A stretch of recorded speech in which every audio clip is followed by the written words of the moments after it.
America with your hosts, Michael and Jacob.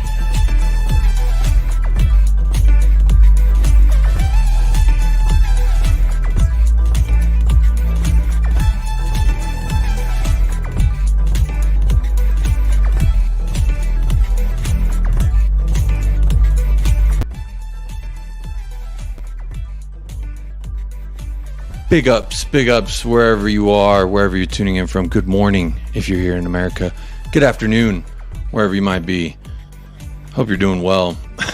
We got a big game tomorrow. I don't know if you know. I'm sure you know by now. I know by now. We got Manchester United coming up. Then we got a little break before Newcastle on the weekend. But before we get too ahead of ourselves, it is Manchester United preview show. Got to get to it. Let me welcome in the one and only Man United fan, my favorite Man United fan from across the states, from across the pond rather. We got Kaz from Never a Foul. How are you doing, my friend? I'm doing all right, man. Just can't wait to witness it live tomorrow at Old Trafford in the stands, beating you guys 2-0. Well, first I want to say I'm jealous that you're going to be there. I'm not, but it would be great if I was. Unfortunately, I won't be. But you know what, Kaz? If you do score, I want you to send me a video of your just happiest moment there with my Tottenham Hotspur on the field. Honestly, I think it's going to be a cracking game. I think there's a lot to look forward to. But first and foremost, is Ronaldo going to play? Like, that's my biggest concern because he likes to dunk on us. That's going to be a hard one to kind of. I don't know, because you know what, he is the age he is at, and imagine him playing him 70 minutes or whatever he did against Newcastle, then to play again another 70 minutes 3 days later at his age against Spurs. I think this would be the perfect game to play him in. I'd rather play him against you guys rather than Chelsea. Let me put it like that. That's a fact. I don't want him to play against Chelsea, but I wouldn't be too inclined to know that Rashford could also play there. There's no Martial, lucky for you guys. You know, that's honestly one of y'all's biggest threats, in my opinion. I rate him as a player. He's training. He's training and everything, but it's just not going to use. He's just not going to be rushed back. There's no need to do it. And it's always going to be a big miss without a proper striker up front. And Ronaldo, he just likes playing against Spurs, doesn't he? And I don't see why we shouldn't play him. He's last time we seen him, he put a hat trick on us. And has he scored a hat trick since? Or are we the only place to allow him? No, I think that's the last time he did score a hat trick, if I'm correct. Because I know he did score a couple hat tricks that season, but I think we might have been the last. I really feel like it must have been us, because quite frankly, we like to help teams out like that. We're nice to you there, Kaz. You know, there's a few things just initially that really, I guess, worry me about United. I feel like they've kind of been hitting their stride. They were the only team to actually beat Arsenal. So when we didn't, we struggled massively. So I'm interested. I'm interested in what's going to happen. I'm also interested in the lineup. There's a lot of questions I got for you, honestly. But I just want to keep it real brief and light. We're still 5 minutes in. I don't want to come at you too hard.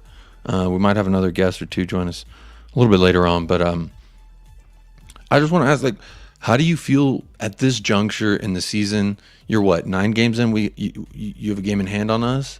Yes, that's correct. We I know we got Leeds as our game in hand. So if we were to win, you guys got game, 9 and 16. It's Leeds at home. If we were to win that game, then we go 4 points behind Tottenham. Then if you do beat Tottenham, and I'm confident beating Leeds all day, every day, that's an easy 3 points for me at Old Trafford. If we beat you guys, that would technically mean would be 1 point behind you, and that would also mean we go closer to somewhere like City as well. So yeah, no, it's just the season's going okay in that aspect in terms of results. I know we were going to get onto that a little bit. It's a lot better than I thought it'd go, because I thought it was going to get a lot worse, especially after those 2 opening results. So bad. You talk about those first results, and one of those was the Brentford 4-0, right? Yeah, Brighton, I was there to witness us lose 2-1, and then Brentford, we lost 4-0 second game. 4-0. That's right. That's the one. I remember I was watching that game, and I was sending some fun messages back and forth with my Manchester United friend over here in the States. But they like to laugh. They were giving it to me pretty good whenever we lost to Arsenal. Fair play to them. We got stomped up, but you know what? That's not our fault. Emerson Royale forgot how to play football that day, quite frankly. But also, there's a few things. You guys got Eric Ten Hag. I thought he was Eric 9 Hag or 8 Hag by the time he got around to winning some games. But I'm curious, what do you think of his overall style of play? Do you think it's effective? Is it working for you? Personnel, obviously, the first 2 games is evident personnel. Playing the way we did as well. Let's focus on that, yeah. The first one was definitely like Maguire, the Shaw, Fred starting. It looked okay in pre-season. It didn't look okay in terms of the way we want to play. But at the same time, he also employed the way he wanted to play off the bat slyly, like passing up from the back with a keeper that's not comfortable with doing it. No centre mid that's good enough to actually capable of having the ball and moving it on first time, and have like obviously deep under pressure, no good. We obviously conceded from that alone. So he had to change the way his tactics were to be a bit more suited to the Premier League and what we've got as a squad. So, and not a lot of managers want to change their ways. Like Mourinho, he should have changed his ways a long time ago. But Ten Hag's had to adapt a little bit. Sometimes we go long. We've had to build from the back, sit very deep, go further up every single week, depending on how we play and obviously the opposition. But it's like yesterday, Newcastle on Sunday, we saw that Man United played quite a high line, especially in the second half. Played a very high line, and they really couldn't get past that. And that's what I want to see in the future. And I think that's going to be the same case against you guys. You're not going to have the ball. Conte's just going to let us have the ball, set up the way you set up. And I think that's not the best approach for Spurs, because if Man United decide to take the approach Arsenal did, then I think you're in for a joyride. I'll be honest, because getting up and close and personal to your players is not going to be a good thing. You don't have players to get you out of sticky situations other than Bentancur and maybe Son. Hotspur can get us out of a sticky situation. Oh, whatever. Hotspur, he's very underrated, and I like it. I feel like Tottenham's very underrated, and I like it. I appreciate the overlook, if you will, because Antonio Conte is building something mighty fine, and I think will make a lot of people proud. Let me ask you a question then, yeah? If Spurs are to get to where you want to be in your head, and even the guys in the comments, is Højbjerg and Bentancur the guys that's going to get you there and maintain that high level? Are they class players? No, they're not. Do you not remember when you guys tried to take the game to the other team and Højbjerg looked absolutely shit? Like, he can't play in terms of transition and progression ball. Højbjerg isn't it. Højbjerg obviously looks good because he's getting a few goals now. I get it. Some long ranges, good on him. And assists. But he's good. But he looks good when he sits back in a low block, which you lot do every single game.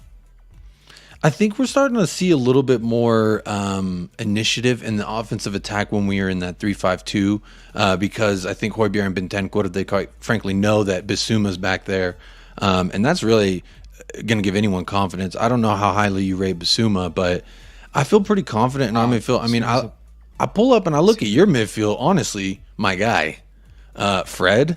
I know Casemiro's new. He had a pretty good game against Newcastle for the 0-0 draw, but what are your thoughts on Casemiro and Fred? Do you think that that's necessarily a emphatically better midfield than Bentancur and Højbjerg, or if we go to the 3-5-2? Our midfield is 100% better than yours. Like, you're saying Fred, Casemiro shits on all your centre mids quickly and easily, and I'm not being funny. In a career, does he still? No, does he still? Yes, he does. Is my question. Yes, he does. Like, he can progress the ball. Everyone thinks Casemiro is just some destroyer. Like, you can see him pinging balls and everything. He's getting fit. Our squad actually looks fit. Actually, this is probably the best time for Man United to play because we look super fit now. Like, I think that was evident from the Everton game. Bruno Fernandes played more of a refined way against Newcastle. I didn't think it was that bad. I don't like the guy though. I don't like Bruno. But you don't like Bruno? Back. I think Eriksen is I'd love for him to score against you guys, man.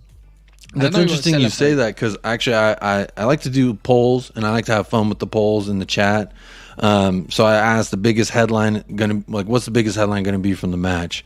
And one of the options was Eriksen stabs backs and breaks hearts, because I felt like that's a story, a headline, if you will, for the game if that happens.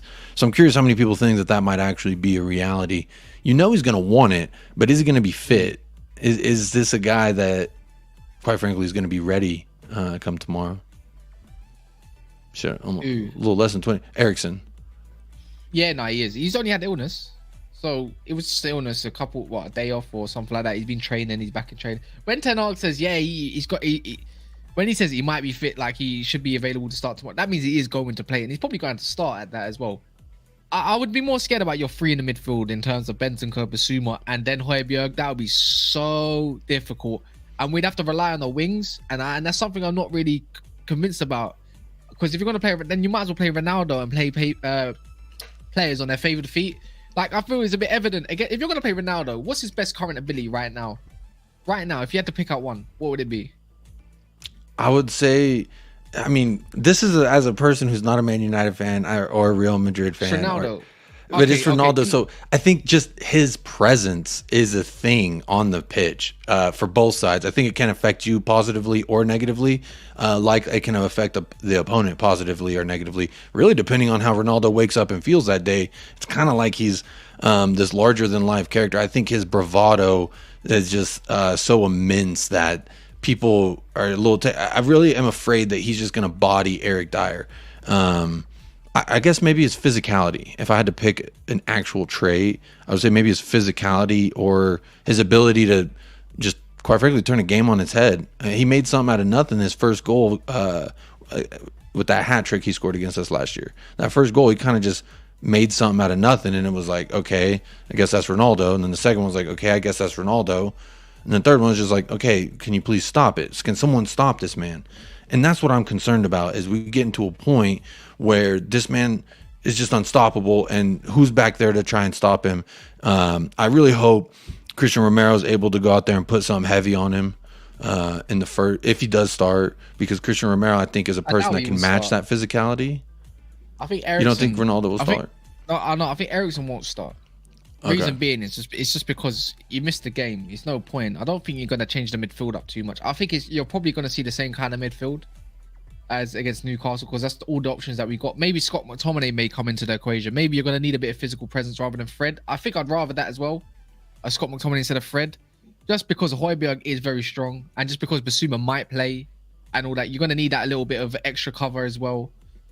What I want to see is the wingers play on their favoured positions in terms of the foot position. So Sancho on the right, Antony on the left, or Rashford on the right, Antony on the left. Just because what I was going to say, Ronaldo's best ability currently is his aerial ability.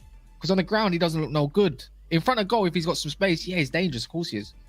But in the air, that's where I think he can get the best. And you're going to want to... We're not really great at whipping in the balls at the moment. We ain't got players that are great at crossing. That's why I want to play Eriksen. And I was hoping he'll play in the right centre mid of a free, because he can cross them very well.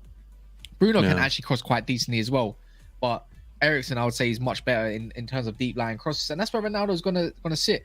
I feel like there's more to the game than just crossing, though. I feel like Chelsea kind of exposed a little bit of Tottenham's weakness, and if that means, and I think Arsenal did as well. You pin back and press the wing backs, your whole system flops.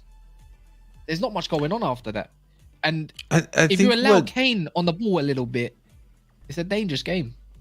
I think what Chelsea really showed everybody, and us included, about our defense is the fact that if you have a solid striker there in the middle, he's going to get chances, because quite frankly, our wingbacks are not as good as I think Antonio Conte wants. And I know for sure about 98% of Spurs fans also think that we need an upgrade at the position. So, you know, it's tough, because in an Antonio Conte system, right, that's what you rely on, is quality on the wingbacks. But, you know, I'm really starting to see this shift.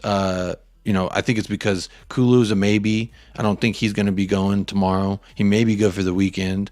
Richarlison's going to be out for 2 weeks. So we're almost forced into this position where we're going to have to try and crowd that midfield. And that is what I want to see, because what Chelsea did, what Arsenal did, they also overran us in the midfield. Wolves did it.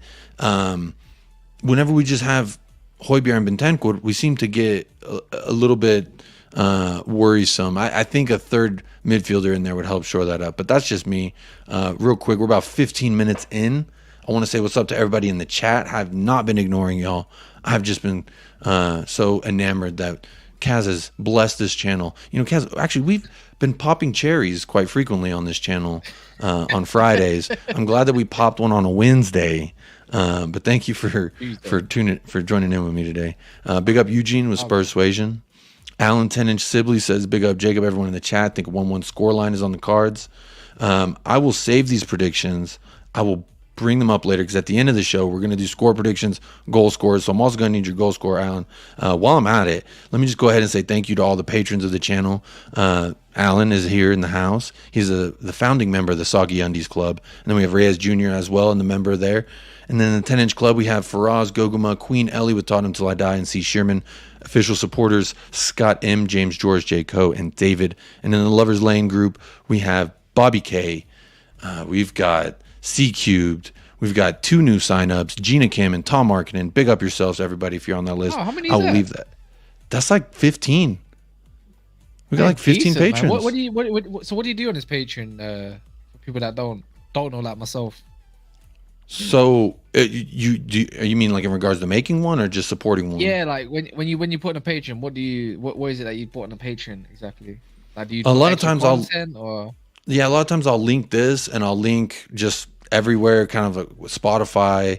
It gives you a chance also to like have a private message with people that want to support the channel. And it's also a way. So like my channel, we're not monetized because I think we just hit 350 subs today, but big up everyone who just subbed, new or old. Appreciate you. Trying to hit 500 by December, but once you get over 1,000, as you know, you're monetized. So no one could actually like financially support and help. Know what? It's crazy. I've been watching your, like, I like browsing people's channels and who's doing well. Like Jerry James, Liverpool fan. He's got pretty much a similar amount of subs, but the channel's also doing really well. Like, people don't understand, like, likes are so important. The biggest thing on YouTube are likes. So if anyone hasn't liked the video at the moment, you need to hit the like button because it does stuff for the algorithms. It pushes people to new, like what YouTube does. You like the video, it gets enough likes, it'll push it to another batch of people that might be interested. They'll be like, oh, let me click on this. Oh, I like these guys, new subscriber. There you go. So that's why likes are very, very important. But yeah, no, I've been watching your channel a little bit here and there, and I've been noticing that your views and everything are doing quite well. I'll be honest. So you must be doing something right. I can hear the music in the background. I was like, whoa, like he's got his own music. Yeah, I'm like, that's homemade. This is what I'm saying. I think I need something like that on my channel. I'll be like, yeah, you know what? I might need something more, like, I have to copy your idea.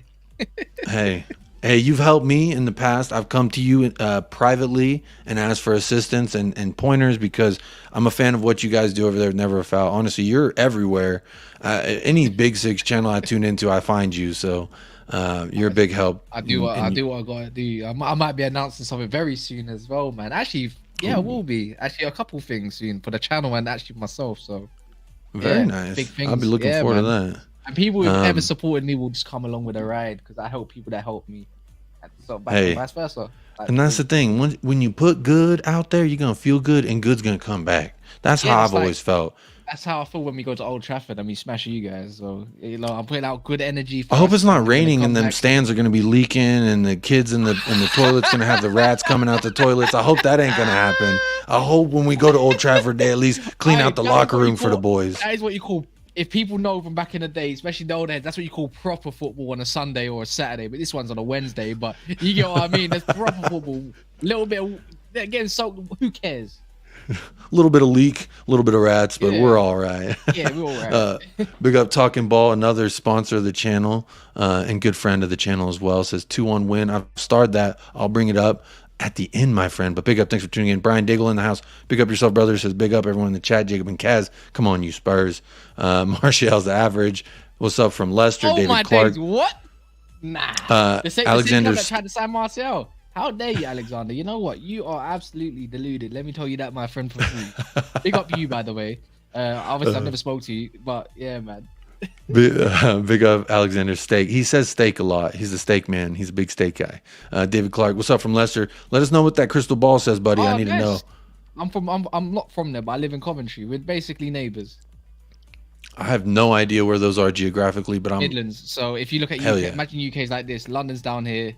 Coventry's in the middle near Birmingham. Manchester's up here, and then just on a little side to the right in the Midlands, where I am, Coventry, Birmingham, there you will find Leicester. Oh, okay, very cool. You know, neighbors. You can throw the ball. Yeah. Mahai Hotspur, what's up? All the way from Colorado says, "What's up, everyone? Hope you're doing well." Højbjerg as a defensive mid in a 3 would work. I agree. That would work. That would work. But you need something. You need more quality in front of him, though, in my opinion.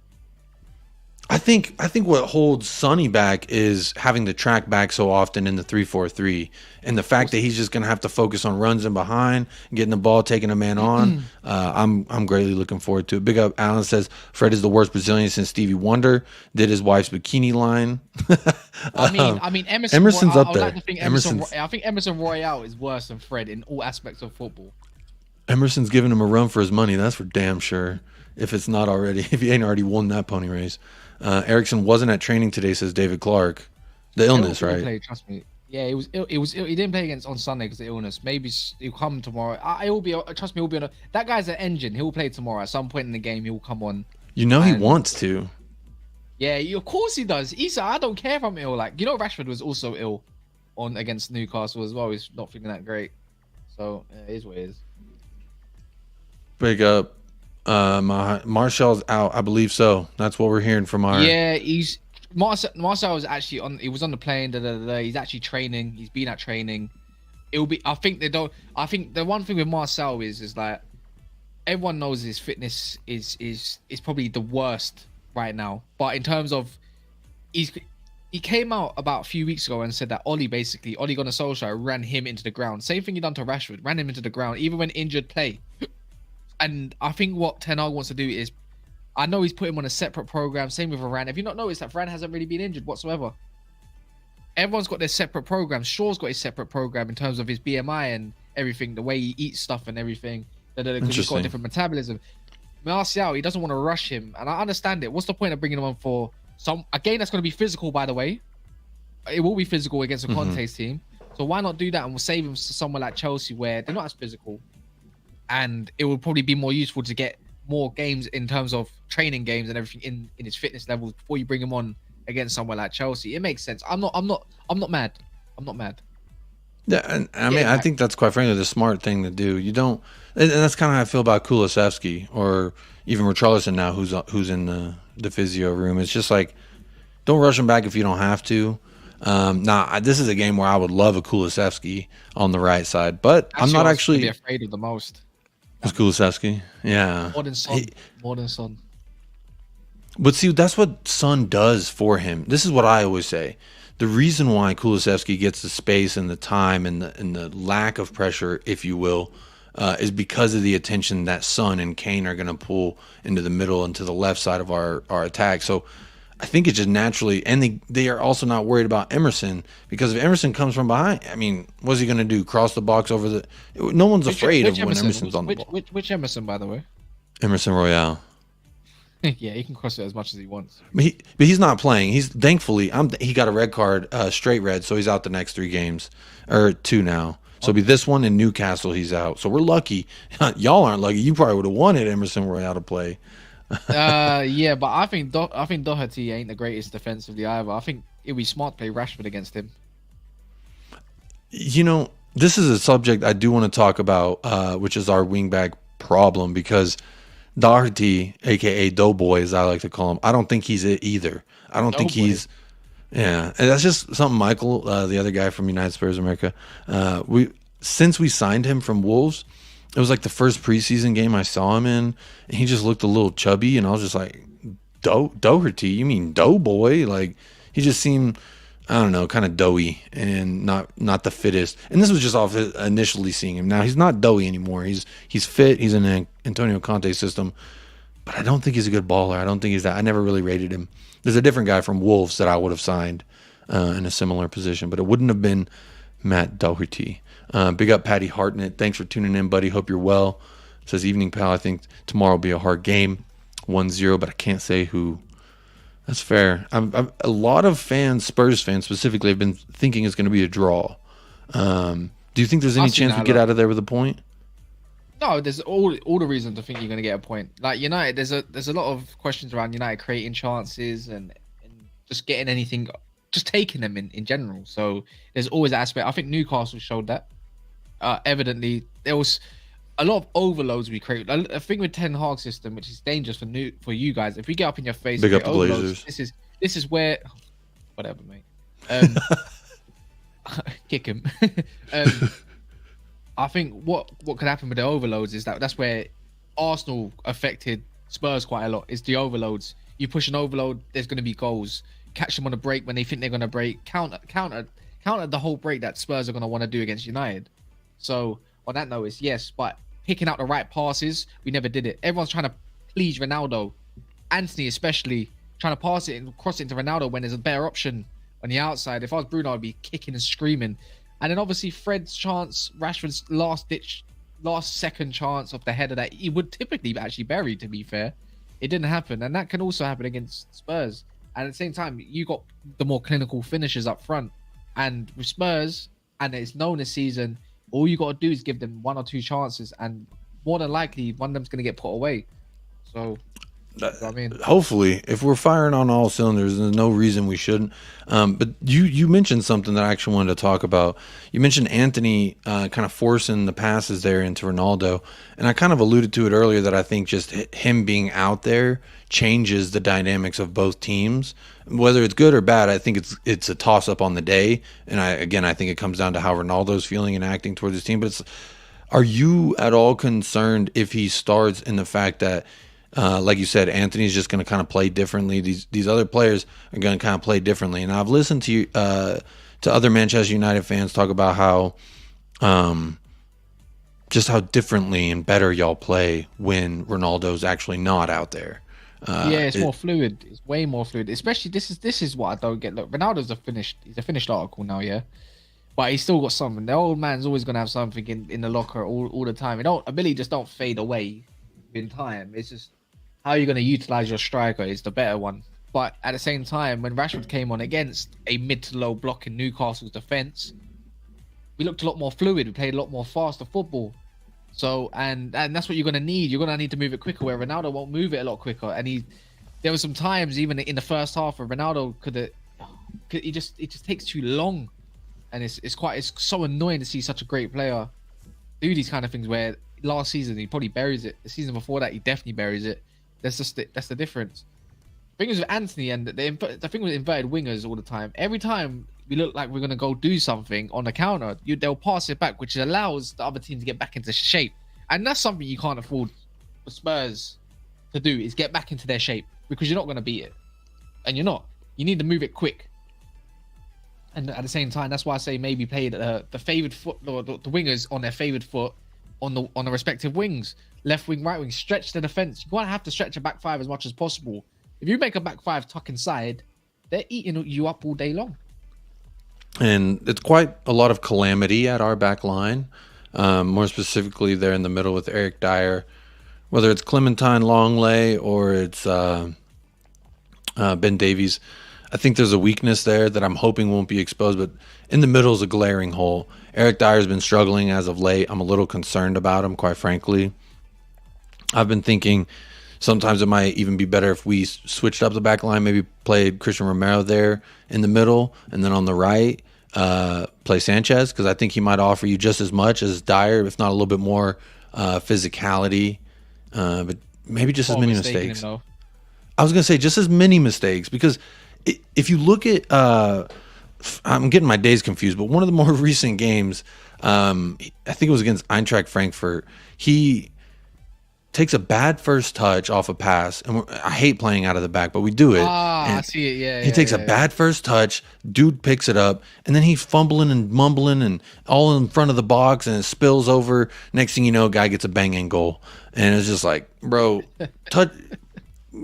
I kicked the ball with my 2-year-old son, and if I hit him in the feet with it, it at least stays there. So it's like, I'm not saying Dyer is the answer, or Dyer switching up is the answer, or that we need to switch it up per se.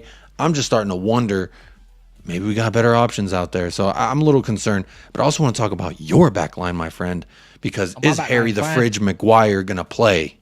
He's not playing. No, he's definitely not playing. He won't be playing anytime soon. He's just. I know him, Van der Beek. He got said today. Him, Van der Beek, and Aaron Wan-Bissaka are now back in training.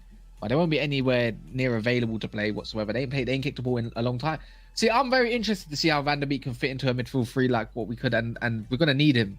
I always wanted to see a Casemiro, Van der Beek, and Eriksen midfield. I think that you're gonna control a game so easily with that midfield. Transition, don't worry about it. You can't press Van der Beek. You can't do it. It's impossible. Like he literally give and go. You can't do it. But while you mentioned Van Beek, I'm sorry, I don't mean to interrupt you, but you brought him up because this is actually a player that I liked. I was actually kind of mad when y'all got him. I think on loan first, right? Then you bought him. No, we bought him off the bat. You bought him outright for my. Yeah. Honestly, I rated him, and I was kind of wanting a player like that when we had, I think, Jose Mourinho at the time. Yeah, I don't think Van der Beek would suit a Conte team though. Not now, but I thought in that Jose Mourinho team, when we playing Winks and fucking Lo Celso and Ndombele, is like. We could really use Van de Beek. But I thought when Eric 10, 9, 8, 7 Hog we want to do came, that, yeah. I thought I'm sorry. When Eric 10, you can do it. You can do it. No, you can do it. I don't mind. We can play back if you want to play back. I don't have much other word plays for Eric Ten Hag other than to count down his name, and it's kind of an easy, just a sloppy one to go for. But nonetheless, when he signed for United, I was really thinking, okay, now we're going to see this Van de Beek cat start playing some more. Why do you think that he really hasn't? I have no idea, but it looks like every time a manager's come in, they just don't fancy him. They say he's not physical enough for the Premier League. He got bigger, he got stronger. Plays a great game against Newcastle and whatnot. Gets dropped from McTominay, from Ole Gunnar Solskjaer. A waste. And I feel like I feel like it's I think Ten Hag's learning for the Premier League that he needs different options, and he's trying different options, and some are working. Like our back line at the moment, might change Molasses, sure, doesn't change too much. It's a good left back options, but it's going to be another option that we're going to need, a different type of player that we're going to need, especially for the season. If he's not going to work out, move him on in the summer or January. Don't let the kid don't let him suffer any more than he should.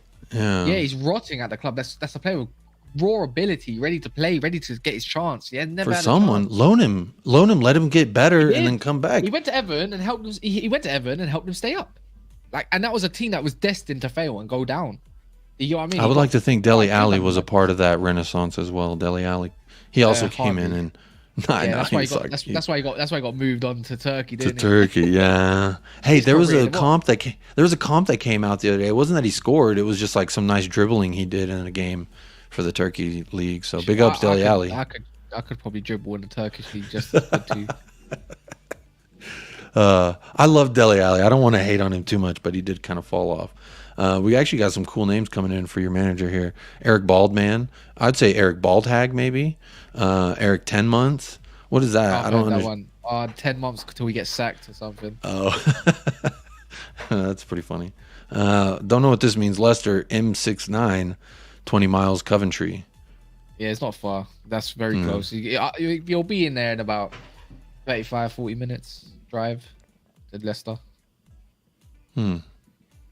Let's see. We got another comment rolling here. Alan Bennett, 22 goals this season in the low block. United 3 let's get this straight. Yeah, you've had about how many penalties this season? I could say four penalties in the last 5. We got robbed. You could easily say we got robbed of Newcastle for 2 penalties there for 1 as well. If you want to play that game, Rashford disallowed goal as well. You could say that, which was also a flowing goal. Thank you very much. And you also buried Leicester, a shit team, at your own ground, respectively, 6-2 or whatever the hell it was. 6 goals out of that. So yes, your low block is a low block. It is. I don't know why you're trying to put a little smiley face there, like you don't play a low block, because you do. I'm pointing it out, like it's facts. I think we have done that, but like when we play on the front foot, we're not bad. I don't think. We've seen it in Champions League. Front three. You got definitely a quality front three. I personally have been leaning towards this 3-5-2 with Kane and Son up top.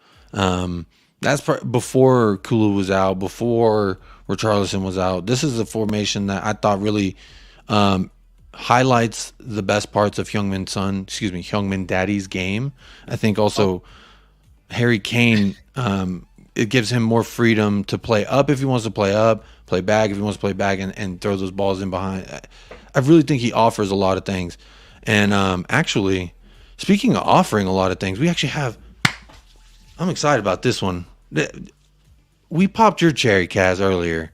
We're about to pop another cherry simultaneously. The one and only Patrick Tyrant in the house. I knew it. Get out of here, man.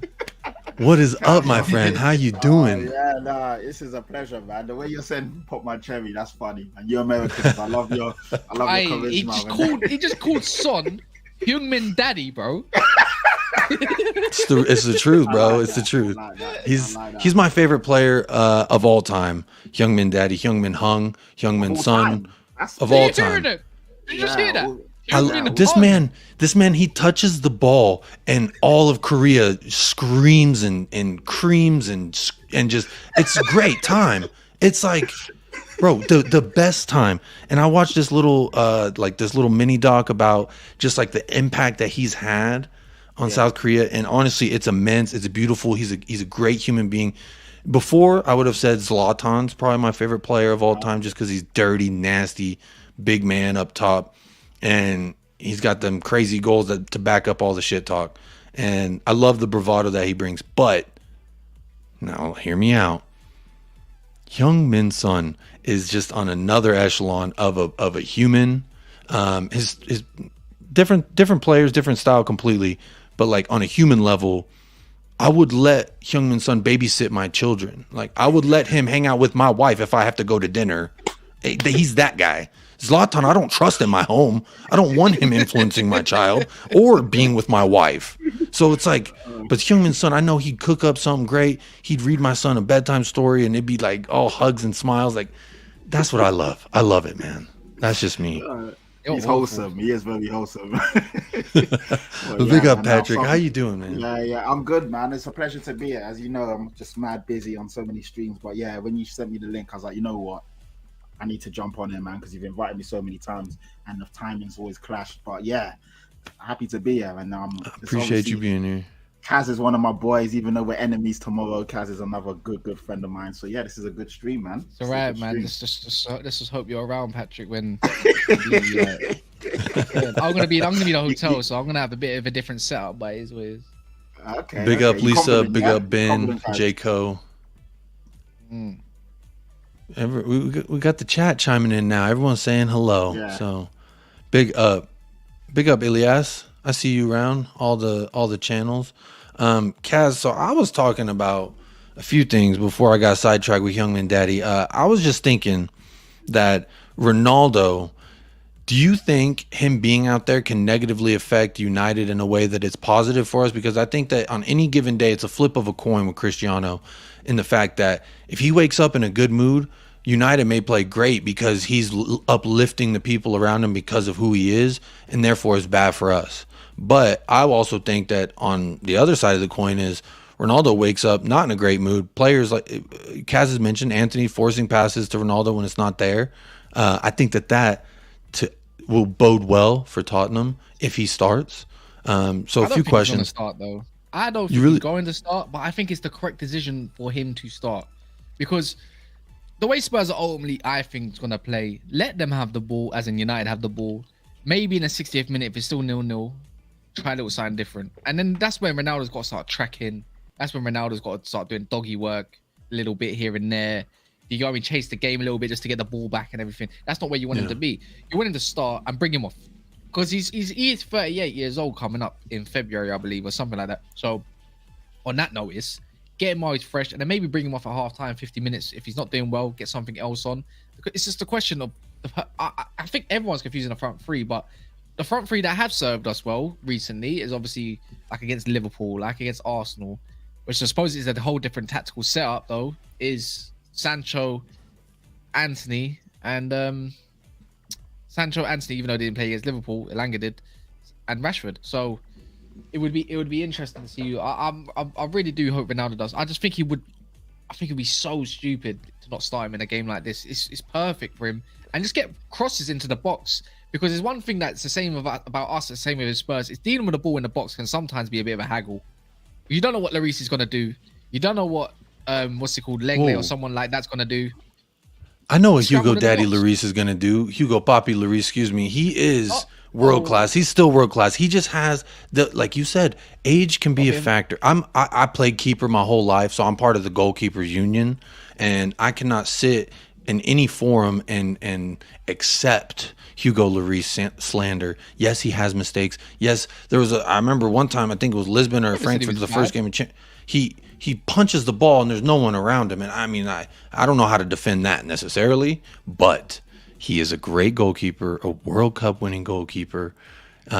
He's our skipper. Time to go. No, it's like David De Gea. No, it's like David De Gea. No. Hugo Lloris has been good, man. Other than the mistake against Arsenal, which was a bad mistake, and obviously it's magnified because it's a huge game. Everyone's tuning in. It's a North London derby. Lloris has been top drawer. He's kept us in games, even against Everton. Top save when we were 0-0 and the game could have been in the balance. He's been good this season, man. People that don't watch us week in and week out will see that bad blunder against Arsenal and assume that's what he's doing in all the games. He's not. He's been good. Of course, he is at 8. He's like 35, 36 now. So even for keepers, he's getting on a bit. But nah, he has been good, man. Like, I got to give him credit. A few years ago, he was looking really shaky, and there was we know what we're going to get with Lloris. Top draw saves, decent sweeper keeper. Distribution's never going to be his forte. That's going to be bad. It's just something you got to put up with. But I do like him as a goalkeeper. I still think he's one of the best around. After your like Alissons and your Edisons, he's in the next bracket underneath that. There's not really that many top keepers, to be fair. So I would agree with that. I would agree. I think he's top 3. Now the distribution is suspect. I've never agreed with. As a keeper myself, I never liked playing out of the back because, bro, I'm the keeper. Don't give me I'm not Ederson. I know Ederson, he likes to play out in the field and dance and do whatever. But me, I played keeper because I'm so shit on the ball. That's how I started playing keeper. Nah, bun that, man. See me, I want the ball to my feet. As a fullback, well, you could say more of a converted centre mid to a fullback. I want the ball to my feet. I want the goalkeeper, because that means I'd never want to pass the ball back to you. I can't trust you. No, don't trust me. Don't pass it back to me, bro. I'm telling you, don't. Unless you want a handball. I'm telling you, I played American football most of my life. My hands are great. My diving is great. My reaction time, my hand-eye coordination, all that's good. But it's just when you want me to get the ball at my feet and pass it out, it's like I might be able to do it okay, but it might roll over my foot and go into the goal. You just be careful, don't hit it too hard. So I don't like playing out of the back. But new age keepers, you got to be able to do that. Even someone like Nick Pope, who I rate as a goalkeeper, he's a bit suspect, and the next level up, playing for England or moving to a bigger team, you get found out. So unfortunately for people like Lloris, who are Lloris is in that middle bit, isn't it? He was just before the playing out bit, but he was just before the sweeper keeper era. So he's right in the middle, and yeah, you can see it. It's not great, but his time is almost done. We've got probably another year with him. We can't probably go more than that. But I still like him, man. And I like you said, Jacob, I'll never take the slander because it's not really warranted when you look at his whole performances. It's time to go. Alan Bennett says green and gold coming out again. Is that a reference to the Glazers out thing? Glazers out, yeah. You're catching on very well. I don't know much, but I know that leaky stadium of yours, that there's a lot of angry people that occupy the seats there. The only big club in the world that runs a club like this is ridiculous. Only owners. Do you want to elaborate? Like, hey, someone said Glazers in. Big up the Glazers. We've had that in the chat earlier too. Yeah, that's we love the Glazers around here. That's because no one wants us to be successful again. Because everyone knows if it came to Man United being bought by an actual owner that actually cares about the club and wants them to run them successfully, it's probably a long day for the whole league in general because of the amount of money that we generate compared to everybody else. Don't need to rely on owners for money because they don't spend any money on us anyways. So on that note, let me just put it like this: if Man United's debt was cleared up of 600 million for the next 4 or 5 years, we would have about 400 to 500 million to spend on transfers alone. That's the difference. Mad. Yeah, that's mad. It is mad. That's how much money we generate. Crazy, right? And no FFP, nothing can get in the way, not once. And we can spend that and spend more money around the other areas. It's just unfortunately with Man United, there's a lot of other areas that needs to be upgraded. The stadium, the match going experience, the training complex as well needs to be done. so many. There's a lot of things when it comes to that. So it's techie to talk about. Yeah, my only thing about it is if my house was leaking and had rats and it had just, I think I saw a burnt hot dog someone got from Man United last week. There's a Twitter account I follow. They deserve it because you shouldn't be buying from there anyways. So they deserve it. That's what you get. They deserve the burnt ass hot dog. Oh, that's mad. Dude. That was literally a burnt piece of bread, didn't it? It was so bad. It's just, yeah, they deserve it. Don't go. But why are you buying from there, you donuts? Idiots. I thought it was hilarious because, you know, from a person over here in the States, Manchester United is like one of the biggest clubs. If someone follows Premier League over here, I would say about half the time you could get hit with a Manchester United or an Arsenal for whatever reason. A lot of fair weather City fans over here too. They're just like, oh, City's doing good. Yeah, that's my team. So we got some of those, but you know, the real ones over here, they support Spurs. And they all know it because they tune into this channel. So big ups those people over here. But Manchester United, honestly, like you said, I don't want them properly ran because if that happens, you're going to be you guys have been a threat to Spurs even when y'all are at your lowest of lows. There's not a time that I can remember a game that I felt really confident going into, except for when Lamela got Martial sent off. That was pretty fun. I felt pretty confident after that. But going into that game, I didn't feel confident.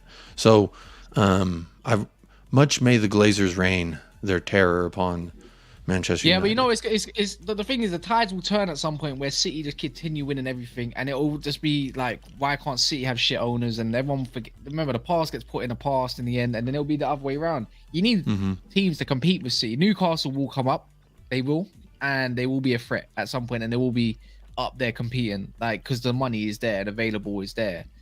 This is where it gets a bit more techie, a little bit more on Liverpool, a little bit more on Arsenal and Tottenham, because you don't have the financial backing as much as these clubs will have. Even Man United, even as Man United right now are broke. That's how you lot don't realize. Like, if you dig deep into it, but they're taking out credit to get money over available. Like, this is how bad it's. That's why we think it's going to get bought, because there's no more money. You can't really sink and take in as much money as you can, as much as they could anymore. But they'll just end up running away with it, and it'll just be a 2-horse race until another team has a great transfer window at one season, just well for a couple seasons, and then they compete, and then they can only sustain for the next couple seasons. That's why we see Liverpool fall off quite a bit. Even their owners don't put money into their club. They just only use money that the club has generated, and that's it. I think we do that too, don't we, Patrick? Yeah, I mean, yeah, we're a self-sustaining club. If you know, if you want to listen to all the experts, which means that Levy and Joe Lewis don't actually put their own money into the club. The fact that now the stadium is generating and pumping a lot more money, game days, they turn in about 2 or 3 million from just people hanging out in the stadium before the game, after the game. You know, the queue is around the fucking corner to get into the Spurs store. Merchandise is flying off the rack, so all of that stuff adds up. But to be fair to fans like you and I, we just want to see results on the pitch. We want to see that invested in the team. All of this, we're doing this, we're doing that. You know, stat sheet merchants and Excel merchants. They want to talk about. You know, we're not accountants. We're fans. We want to see it translated into performances on the pitch, investment in players. You know, like the closing of the window in the summer, we could have went out and pushed the boat and got another top centre back in. That's why I want to see it. That's why I want to see that difference. I don't care about all these numbers and this and that. Yeah, it's good, and it's cool that we are self-run, and you know, in terms of the money, looks good. But we're the 7th richest club in the world right now. We need to start acting like that if we want to really close that gap. So yeah, it's all well and good hearing about the stadium, hearing about Lady Gaga concerts, hearing about NFL, blah blah blah. But I just want to see it when it comes to what we're about. We're Tottenham Hotspur Football Club. We're not a fucking NFL team. We're not, you know... an entertainment arena. Yeah, exactly. That's it. So it's good, don't get me wrong. And even like the naming rights, which should have happened years ago, if I'm being honest. We've been open for a minute. All of that is great, but it's all about football for me. Football first. I agree, and I'm with you. I think it's... Especially at this juncture where we're at, I thought kind of similarly when we brought Jose in, and he got us to a cup 5 days before we sack him. So... I was really frustrated at that point, but this is another level of manager from Jose. And Jose was another level of manager from what we had previous. So I really think that this is the time. Conte said it. I need another 3 windows of spending, and then we can compete with the likes of the people up there. And we're competing with them right now.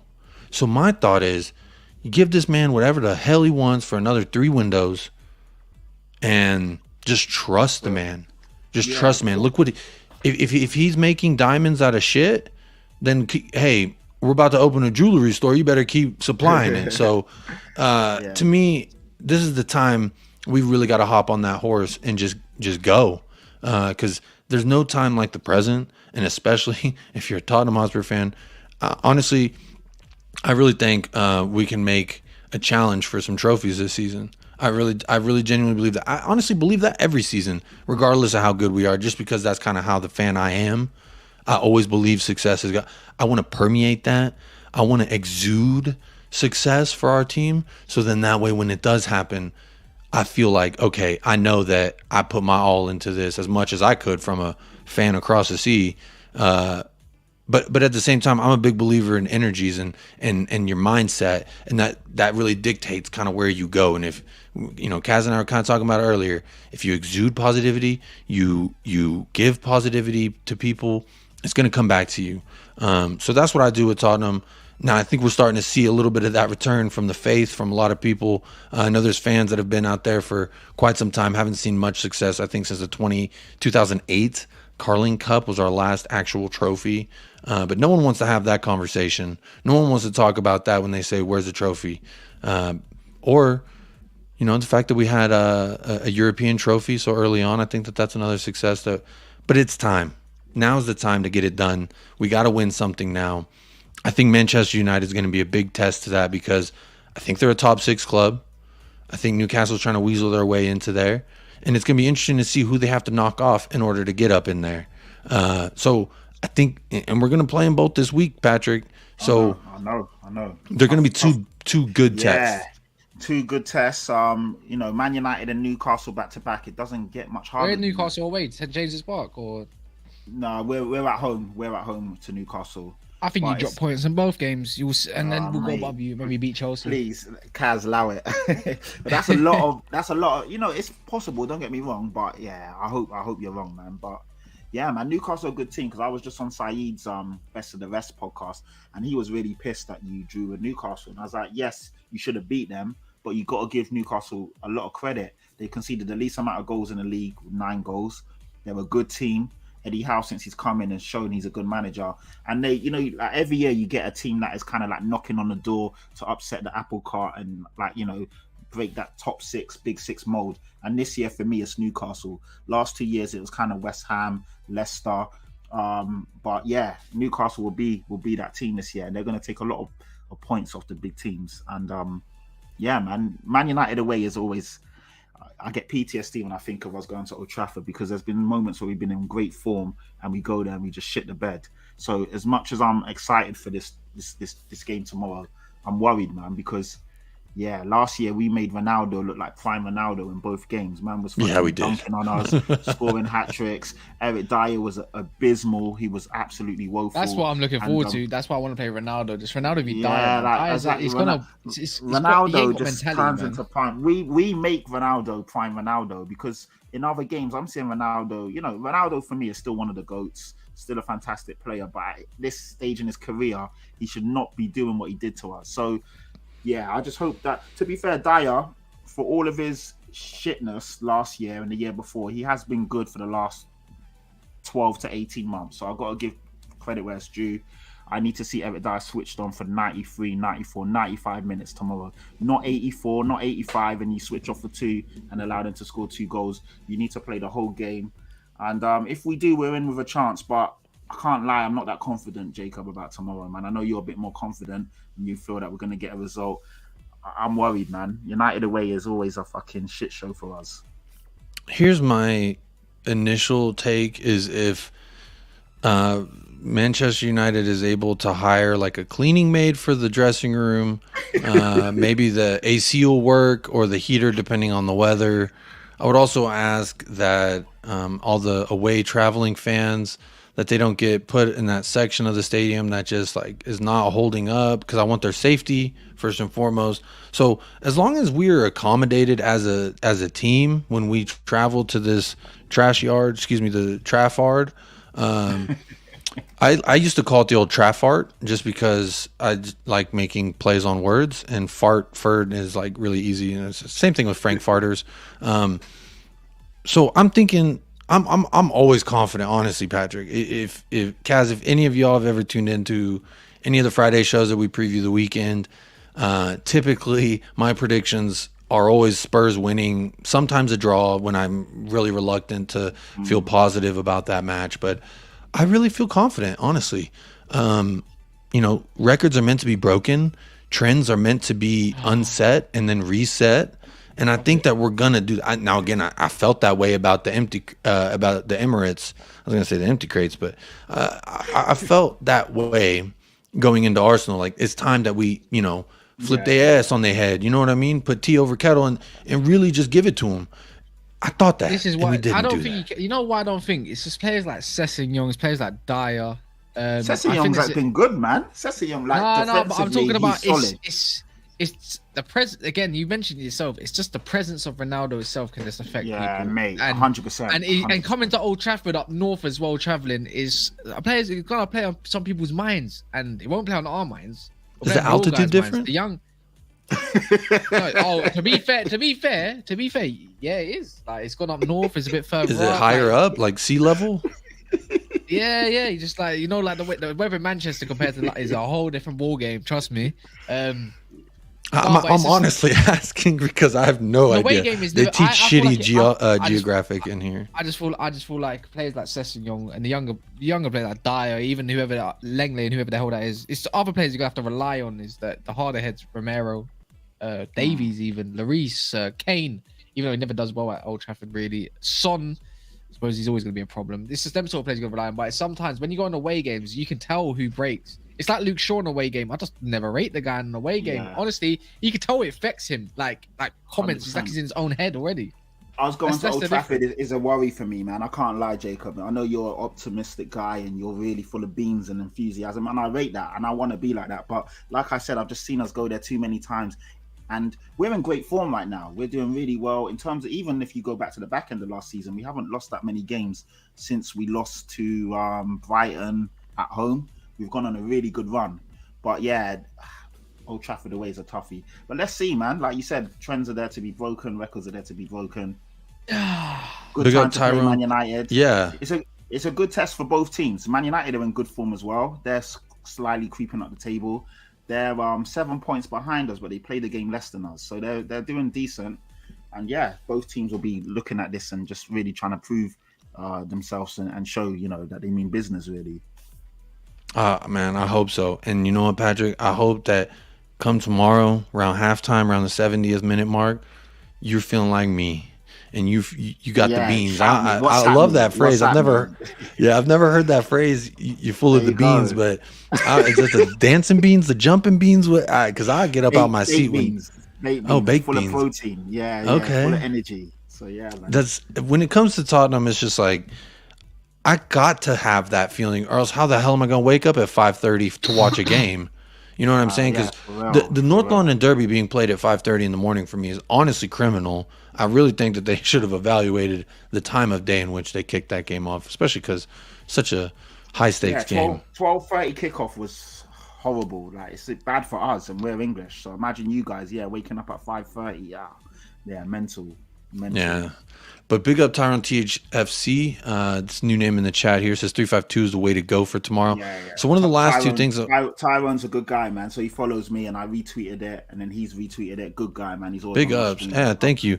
I see we've gotten like 2 more subscribers since you've joined, Patrick. So you're bringing the Tyrant army, and I love it. I love to see it. So big up Tyrone. Please hit that like, hit that subscribe. We're here on an hour mark on United Spurs of America. So big ups to everyone who's subscribed. Big up to everyone who's hit the like. Also want you to participate in those polls. Try to have a good time with those polls. Obviously, every poll, Heung-min Daddy's an option of some sort.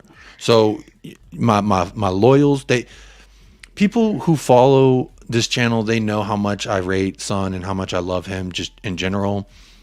I'm not going to flash some of the photos I have saved on the StreamYard of Son, just because I save those for the late night shows. But you know, the sun's out. It's going to see my sins. It's getting a bit creepy. But the last two things I want to talk to you guys about before I get.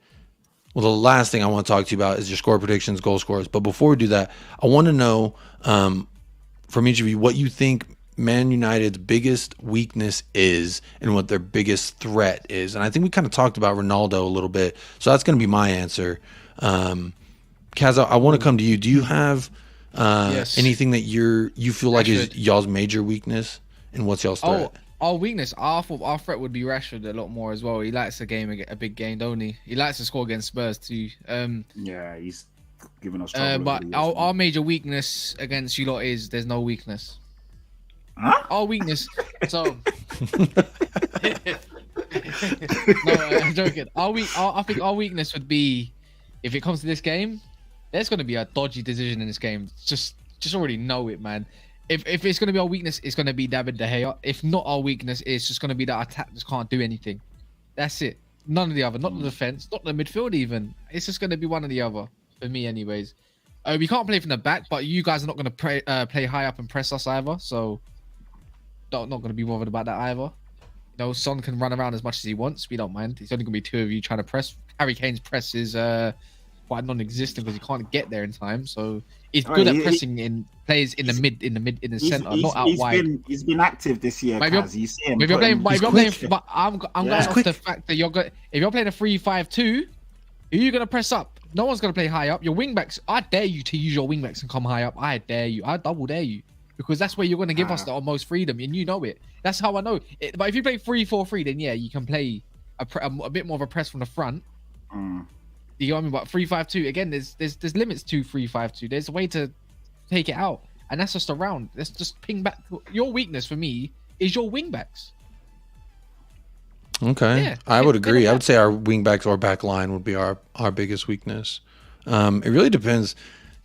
Cuti Romero has been a little suspect sometimes. I think as of late he's been coming good, but he's been a little suspect. He got the real Argentine. That's why he ain't been suspect.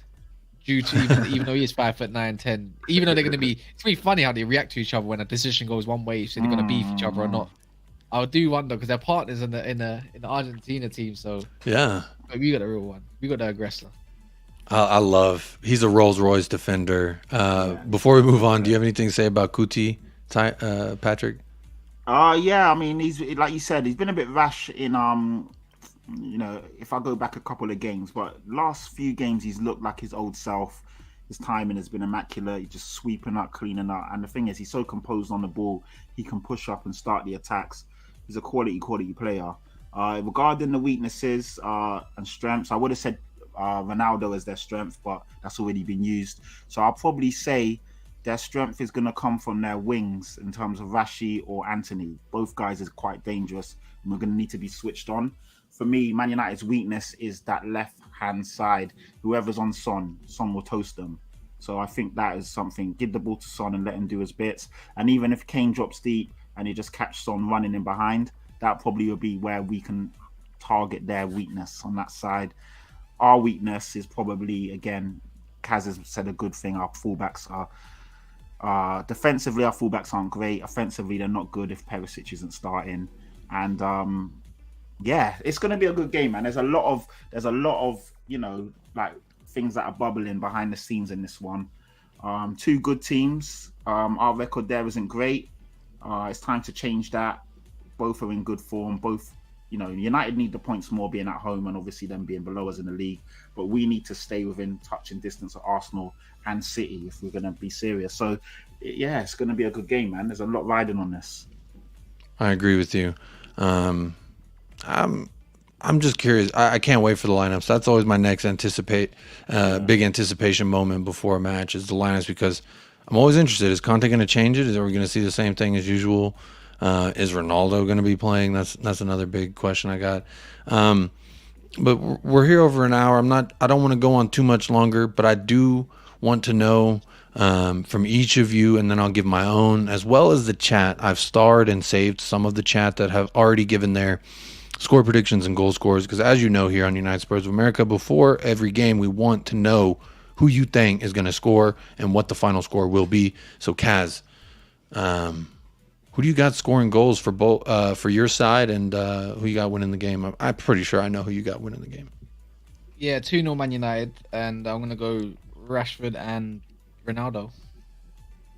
You think if Ronaldo scores, I think he's just not going to stop. I don't know. Maybe he's abused us too much to where I'm just I'm in the submissive form already when it comes to Ronaldo. Why I'm scared. This is why I'm scared of this game, man, because Ronaldo will just turn into, like Ronaldo, dare I say it, hasn't been great, this season. Still, like I said, one of my GOATs, my favorite player. But against us, man, we just seem to fucking, like whenever players play against us and they just turn into, like Maddison, I love the guy. I think he's a great player. Every time he plays against us, he has a worldie. Same with James Ward-Prowse, and I think Ronaldo's got that in him as well. So please just keep Ronaldo quiet, but also keep Rashford quiet. And, they've got a lot of good players, man. For everyone that gets on to United, they've actually got some good players in that team. So, yeah, it's going to be a big test. But with all that being said, I'm going to go for 0-0. A board draw. I'll take it. Yeah. I mean, I'll take the point. Yeah. I personally, I don't do draws, man. You don't really do draws. It's either we concede and lose, or you go and win, bro. We go and win. It's not. No, the Newcastle game was a blip. Mad. Yeah. That game in another day was not finishing 0-0. We were meant to win Newcastle, that game. Though. Yeah, you had good chances. You should have beat them, to be fair. I mean, penalties. Like, they should have had a penalty, but we should have 2 penalties. I can't believe that. Yeah. I'm it's actually mad. shocked. The guy stood on his foot. That's a blatant foul, and he didn't give it. It's mad. Crazy. I thought there was actually 3 penalties in that game, 2 for United and 1 for Newcastle. That's what I said. Callum Wilson should have got a penalty, but then we should have 2 penalties for Ronaldo and Sancho. We missed 2 open goals. 2 open goals. I don't know how you missed these. Like, he could head on the ball anywhere. Head it low, head it left, right. It's going in. It's going in. I think there's something to be said about the level of officiating this season, or the lack of consistency. I need to see something consistent, and it's like every game, every week, there's a call or two that I do not have a problem with the whole. I let one go here, so I'm gonna let one go there. But like at some point, you got to draw the line and just call it how you see it, in my opinion. And I think refereeing at best has been woeful this year. I mean, do you see there being a shock result and some penalty that Kaz and all of United fans will be upset because Harry Kane undoubtedly converts and we win the game off a Harry Kane penalty? That will piss me off. If you do that penalty, I'm not coming on stream. I'm not joking. I'm not coming on. I'll be in my hotel and I'll be like, there's no Wi-Fi. There's no good signal here. Like, honestly, I'm not coming on. I don't shy away as well, but it's just the same time if that happens, that will piss me right off. Stoppage time penalty. Harry Kane converts it. Final whistle blows. And we all leave Old Trafford wet, full of rats. You'd win. But if we had a 90-minute penalty to convert, I know Bruno or Ronaldo will miss. That's the difference. Nah, I don't know about Ronaldo missing. Bruno would miss, but Ronaldo will take it. To be fair, Bruno's ever only missed 1 penalty, to be fair. Oh, has he? Okay. Yeah. Okay. That was also against... Was that against you? No, it wasn't against you. It was against somebody, though, and we needed to win. I think it was Aston Villa. Yeah, man. It's going to be a good game, man. It's going to be a good game. Real quick, I'll run through the chat's starred predictions, and then I will give my final score prediction before we end this thing. Alan Sibley's got a 1-1 on the line. Talking Ball says 2-1 win coming up. Ronaldo score a worldie, and then 1 from Son, and Kane tapping. You heard it here first. There you go, Kane tapping. I'll take it as a penalty as well. David Clark, if we play 3-4-3, we lose 3-1. If we play 3-5-2, we win 2-1. So I see a 2-1 victory out of that, David's what I'm seeing. 2-1 Tottenham, says Right Hart Lane. 69-0 Tottenham. 60 from Lloris, 3 for Kane, 3 for Son, 2 for Bissouma, and 1 for Dyer. That's a hell of a scoreline. Let's go. Tyrone THFC says 3-1 Kane, Højbjerg, own goal, Rashford. Let's go. Rashy getting on the score sheet. I love it. Aaron Dub, 2-2 Kane and Pierre-Emile Iceberg. I don't know why you keep thinking Højbjerg's getting a few goals, man. He ain't getting a goal in a big game. His role is going to be to sit deeper than Chelsea? you think. Was Chelsea not a big game? Was Chelsea not a big game? Chelsea's not a big game. Spurs versus Chelsea, not a big game. He scored the goal when we were down 2-0 to turn the tides. He's the janitor. Chelsea, he is the garbage man. He's gonna get the job Chelsea, done. Man. Chelsea are garbage at keeping the ball in that, man. You had that. That game, to be fair, they had the ball. I had no leg to stand on. I lost. My favorite image to come out of that Chelsea game was this one right here. I think this one was pretty good too. I like that one too. That was pretty good. Yeah. Battle of the Bridge Part 2. That was a good game, man. Yeah. To be fair, it wasn't a good game for us. We were fucking under the cosh. I was like, this the whole game. And then in the last 5 minutes, we came alive. So it ended a good game, but it wasn't a good game. We was under a lot of pressure that game, man. Crazy. But we got the draw. We got the draw at the death. Yeah, we got out by the pull of a head. Yeah, we got I'll that. Take it all day long. You've got Cucurella type hair, innit? Imagine that getting pulled. That's mad. in most every sport, at least here in America, it is the hair is a part of your uniform, and if you can be dragged down by a part of your uniform, you can be dragged down by your hair. So by that letter, it should have been a foul on Romero because you technically can't pull someone down by their shirt. So. You know, in England as well, hair is a big thing as well. And it's so poor, so poor. I couldn't believe it when we got away with that because as soon as they stopped it, because in real time I didn't see it, so I'm like, oh, what's going on? And then they showed it. I was like, oh, fuck, that's a red card, which means a free match. I wasn't even thinking about that game because I thought we had lost that game. But I was like, shit, he's out for 3 games. And then they was like, play on. I was like, what? Wasn't he on a yellow? Yeah, he was on a yellow, but that's an instant red anyway, 100%. That's a straight red card, which means a free match, suspension. Yeah. And who was that? Who was that? Romero for pulling Cucurella's hair. Yeah. Because they stopped the game and they went to VAR. And they checked it, so I thought, "Fuck, he's gone." I thought for sure. Once they checked it, that's it. Yeah, once they checked it, and then they was like, "Play on." I was like, "Wow, okay." Who is this again? And then Chelsea. Chelsea. Yeah. I get it. There's not a red card for me, man. You pull my man. It's not like you smacked him in his face. I get it. He pulled him down to the ground, though, Kaz. Like he literally assaulted him. Yeah, so fuck out that dude. I get it. But it's like pulling a shirt. You're pulling your hair. You're stopping them. I get it. It's not like you punch him in the face, man. Yeah, I mean, hey, I like that you felt that way because the ref felt that way too. Yeah. So I appreciate y'all. It looked bad. I saw it in real time. I thought, fuck, he's gone. I just think the game's soft now. It's like see the Liverpool game that happened with Man City. Yeah. See, if you're gonna ref a game like that, you need to ref the games like that for every match, not just one game, all of the games. And that's how I'd prefer it because it is a contact sport, man. It is. But in that game, they let a lot go apart from the Haaland pull. As soon as he did that, they there was another foul in there as well. Yeah, so there's too many inconsistencies in the same game, which is just mad. Like every referee, even same referees don't know what they're doing now, which is then it becomes mind-boggling. You don't know what's going on. So it's almost like they're trying to make up for last week or the 2 weeks ago call that they missed. And that to me is that's wrong. To round out these score predictions here, Bobby K 3-5-2, then 3-1 Spurs, 4-3-3, then 2-1 United. I'm really thinking 3-5-2, y'all. No Richarlison, no Kulu. I think we're forcing Conte's hand. No Emerson Royale. 100%, that's a great. 100%. White Hart Lane says 2-1 Tottenham, Kane and Son, the goal scorers. I love it. 3-2 Sonny double, Bentancur with 1. I love it, Jaco. Big up yourself, my friend. Shit, the game's tomorrow. I keep thinking it's a day off. Fucking I've got to wake up. Yeah, man. Tomorrow, this time. Not this time. Yeah, it's coming up, man. It's coming up. Yeah, Tyrone says it was against Villa. I think that penalty you're talking about, Kaz. Aaron Dub says Kaz tempted fate. Now he's changing his prediction to 0-3 Iceberg with a hat trick. So Kaz, you're pumping up the fans to think now Højbjerg is gonna have a hattie. I don't think that's. You've jinxed it, Kaz. Ooh, Anthony red card. All right, Kane penalty, okay. Anthony red card. Interesting. Jaco says Conte will go 3-4-3 with Perisic as a right wing. Now that's interesting. He won't 3-4-3. Nah, he won't go 3-4-3. Not with Kulu and thingy being at Richarlison. There's no way he goes 3-4-3. He'll go 3-5-2. That's what I think. Forced. His hand's been forced. We've lost 2 of our top attackers. So there's no way we're gonna go with. Who will be the third? You're not going to start Moro, are you? But that's what he's saying is to start. He's going to start Perisic in Kulu's spot. Nah. In a 3-4-3. No way. No, that's too experimental away from home in a big game. I can't. Sometimes managers that's do have wild. a crazy moment, but that's too wild. No, especially for Conte's track record. He has very rarely strayed outside of what he knows. Yeah, nah. Like if Emerson Royale didn't have those red cards, he'd still be playing because Conte he would.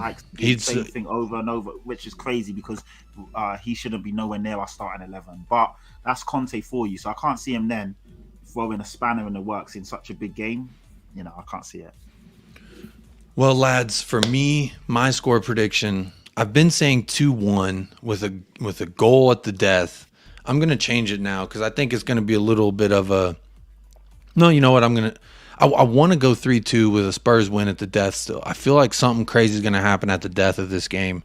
So I personally think I'm feeling like it's going to be a Harry Kane penalty because, Kaz has already mentioned he doesn't want to see that. I've already mentioned how beautiful it would be. So I think the worlds will collide tomorrow and we're going to see something magical happen. We're going to break the spell. The old trap fart stadiums thing. Let me just say, look, Liverpool tried to come here, Arsenal tried to come here. It's not going to be easy. Newcastle tried to come here. Not going to be easy. I've been saying this all stream. I'm worried. I can't lie. I'm worried. Patrick, there's also a phrase that I use here on the show. When it comes to the pool of belief, the overwhelming wave of moisture that can overcome at any moment during the match. All right, I jump in that bitch with 2 feet, and I'm submerged at this point, Patrick. I'm swimming, I'm snorkeling. I brought my scuba gear. I'm just trying to find out who's coming with me, man. Who's coming with me into the pool of hope? The moisture waves will be flowing. Tottenham are going to win this 3-2. Harry Kane with a brace, Sonny with 1, because that's just because people saying Kane ain't going to show up. He's going to show up and show out. Third leg will be in full effect, and it will be a great time. So you know what? I'm thinking we're going to win this. I'm not worried anymore. Typically at the end of the streams, I get a little amped up because I'm like, oh shit, yeah, it's game time because next time you're going to see me is going to be after this, after the game. So I get a little pumped up. Maybe that's why, my wife doesn't let me bet. She doesn't give me any money to do any betting because if I did, I'm an emotional person. So I'll probably be betting off emotions rather than like rational thinking. Yeah. But I'd put 100 saying that we're going to win this game by 1 goal at least. Okay. Wow. I'll put a hundo on it. I'm just saying. That's just 100 me. chocolate fingers, man. 100 Hershey kisses. Come on. Big up, cockeyed golden cockerel. Big up. Thank you for tuning in. Vignesh with the late one. 3-5-2 formation. Basuma to score a screamer in a 0-1 win. Basuma's got it in his bag. I'm waiting for it. It's coming soon. Rufus Roughcut. My son's hair is mental. A proper mullet. He's a Jacob too. I don't have a mullet. Not yet. I'm gonna get one. Says I would love for a 1-goal win. We got it. First goal is probably going to be Man United. I do not doubt Man United will get on the score sheet first because if you do, it's a long day for you because you're gonna have to come at us. That's we play better under pressure though. Every time we've gone down a goal or two, we 100%. turn the fuck up. So good luck doing that at Old Trafford if you're 1 or 2-0 up at Old Trafford, by the way. If y'all are up 2-0, we're 2-0 down. I don't care about the bridge, bro. This is Old Trafford, that's the game. It's like Liverpool with 2-0 up, 2-3-1 up against Arsenal. We didn't give a shit after that. We just come at us. We dare you. We'll just counter you. We do what you do best. Yeah. United are a dangerous team, man. They can do that kind of stuff. So yeah, man. They're trending nicely. We're trending nicely. Yeah, it should be a cracker of a game. It'll be entertaining, I think, at least. I don't think a 0-0 because I think it's just gonna be too much shit going on. Yeah, there's too much to be a 0. But then saying that, whenever you big up a game so much, it ends up being a fucking ball fest and a 0-0. So we'll see. As long as we get something out of the game, I'm happy. Do you know what I mean? Just don't get beat comprehensively. That's all I ask. I agree. But I just want to say, honestly, Kaz, Patrick, it has been an absolute pleasure to have you both on this channel for the first time. We popped some cherries. That's a weekly goal here on this channel. So we've done it. You've been a part of it, and I appreciate that. Do as this lad says. Hit them likes, people. Hit them likes. hit that subscribe. We are on the road to 500 subscribers by December. That is my goal. So please help us achieve that. That will be huge. And again, I just want to say thank you to all the patrons. I've had you guys scrolling, guys and gals, scrolling at the bottom there for a minute. So I appreciate you, every single one of you. And if you want to become a patron member too, hit that link. It is pinned to the top of the chat. You can select your club and help this channel grow and become an official supporter. And there's a few options for you to choose from there. So feel free to do that. But again, do the free thing. You want to do the easy thing. Just hit that like, hit that subscribe. It will do immense wonders for this channel. So I appreciate that. Much like I appreciate everyone in the chat today. Y'all have been fantastic, keeping this thing going. And Kaz, when's the next, or Patrick, I'll come to you first. When's the next time you can, or when's the next time you're streaming? Where can people find you? Follow me on Twitter and Instagram, Patrick Tyrant. So the name is right there. Very easy to find. I'm Patrick Tyrant across all platforms. My podcast, I just started it. It's called Chatty Patty. So yeah, to be fair, I've been quite lazy with it. I haven't streamed in a while, but I'm so busy. I'm on everyone's show. So I'm always on the football terrace every Monday and Thursday repping Tottenham.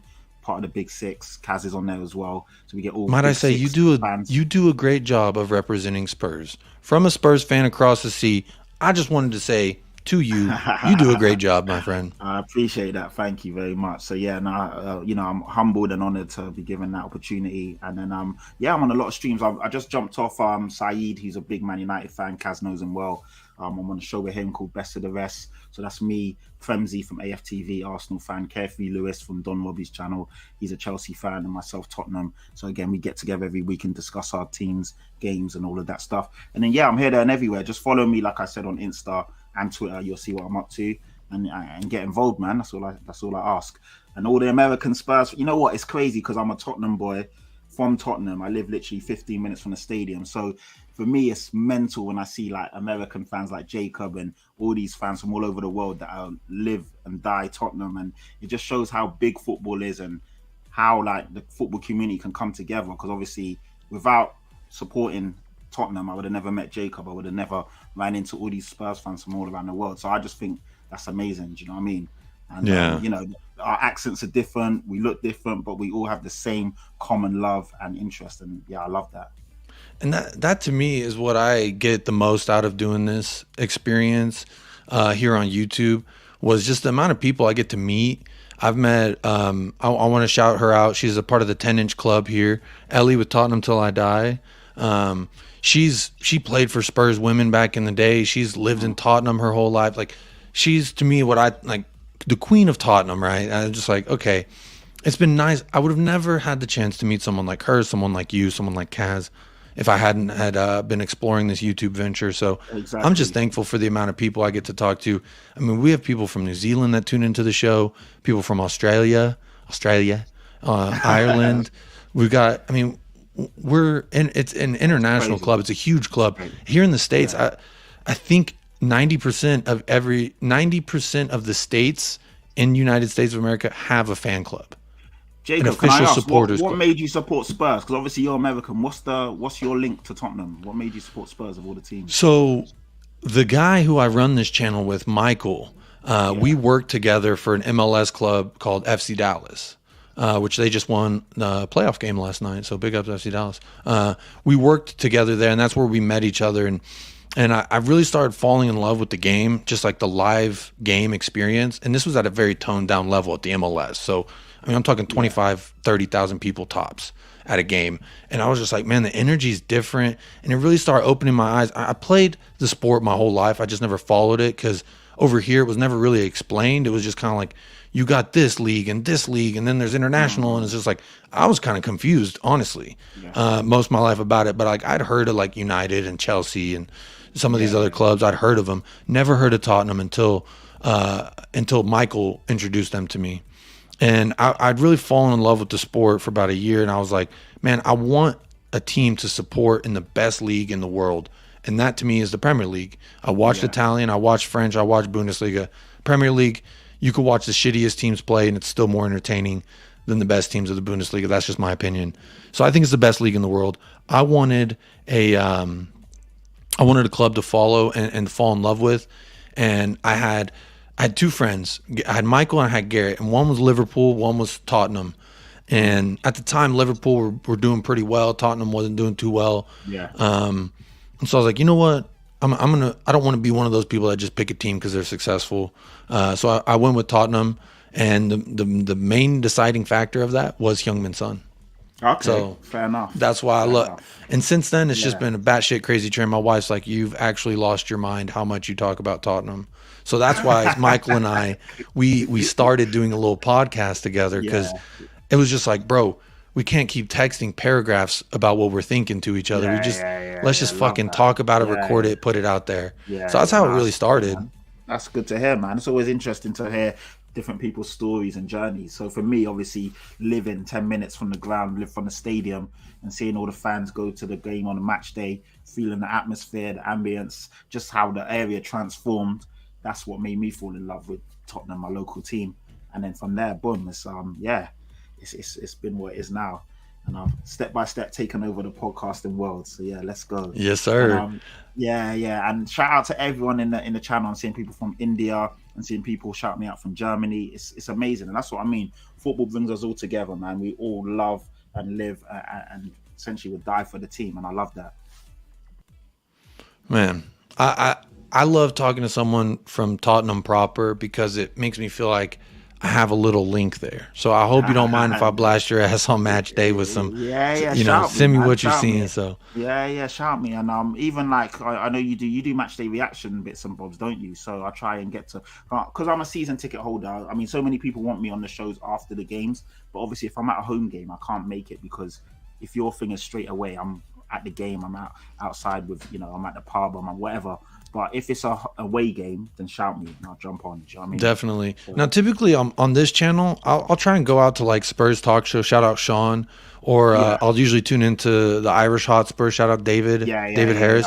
I'll tune in there because honestly, there's a lot of Spurs content right after the game, during the game, that I feel like it's a little saturated, that I don't want to just come in there and like, oh, let me do my 2 bits. So for me, I mostly, if it's a great game, I do a new show on this channel called Pop Up with Jacob. Has a nice little tune, nice little intro music too that we made for. We make all the music in house here, so cool. I do that, but that's usually like 3 or 4 a.m. your time when it's like a late night for me. So it's madness for you. But if you're up, man, you're always welcome to join.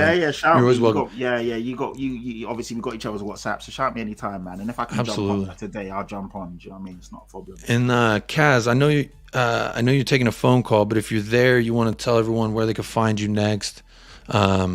I've got Never a Foul tagged in the title, so you can find that channel real easily. Just click it; it'll open a little link for you. I think you're muted. Kaz, we can't hear you. You're muted on your side. Yeah, I said sorry. I'm on a kind of a mad important phone call out of nowhere, but Never a Foul, Kaz, Jacob, obviously Pat will be there at some point as well. So yeah, big up, man. Big up. Thank you again for joining, Kaz. Appreciate it. Y'all made it great, so appreciate y'all being here. Big ups to everyone in the chat. Big ups to everyone who's subbed already and everyone who's going to sub. Again, this is a great show. You want to tell your mother, you want to tell your brother. These are the people who want to be tuning into this. So big ups yourself. Let's look forward to tomorrow. Let's have a smile on our face and be thankful we get to watch the team that we love so much. And then Antonio Conte, I trust. Big up the lads. Come on, you Spurs. And as always, Course.